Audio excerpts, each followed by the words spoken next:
Let's talk progressive overload at more advanced levels of your lifting career. I've had a couple really good conversations on more advanced lifters with this lately, and I think it's something that all people need to hear because you will inevitably run into it in your lifting career.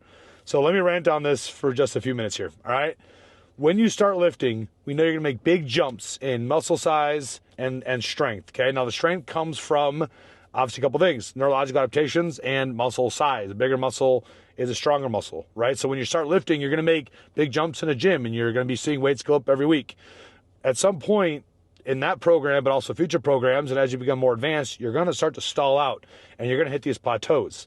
And it's important to remember that when you hit these plateaus, it's not necessarily a bad thing, okay? Because the first, 4 to 8 weeks of a plan, like, your body is just learning the movements, right? And so if you've actually stuck with it long enough to get to that point, that's a good thing. And now, yes, that process is going to be a more slow and arduous process because that kind of knocks out the number one big thing there, which is neurological adaptations. Now we're on to we need to grow muscle to continue to make it a stronger muscle, and we know that's a slower process. So if you've gotten to the point when your weights are stalling out in the gym, you think, oh, this is when I should change. For you more advanced lifters, this is exactly where you want to be. This is where the real muscle growth is. You've become highly proficient in the motion. You understand how to take it to failure, and you're not even making as big of jumps because at some point too, like, you're moving 3, 4, 5 plates on some machine, whatever it is. Like, do you really think you need to get significantly stronger now, to see muscle growth? No, you don't. You need to make sure you're sleeping, eating enough food, and taking enough anabolics.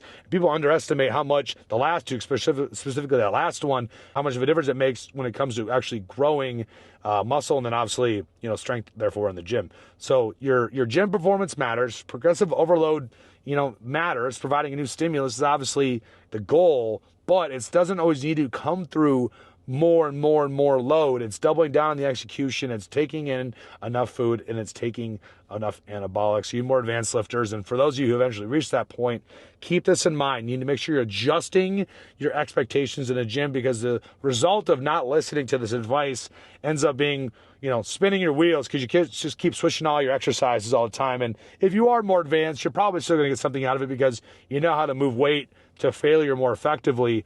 But what I see more pointedly, though, is like joint pains and other things start to accumulate because you're trying to force these loads. All right, guys, keep this top of mind as you grow through your lifting journey.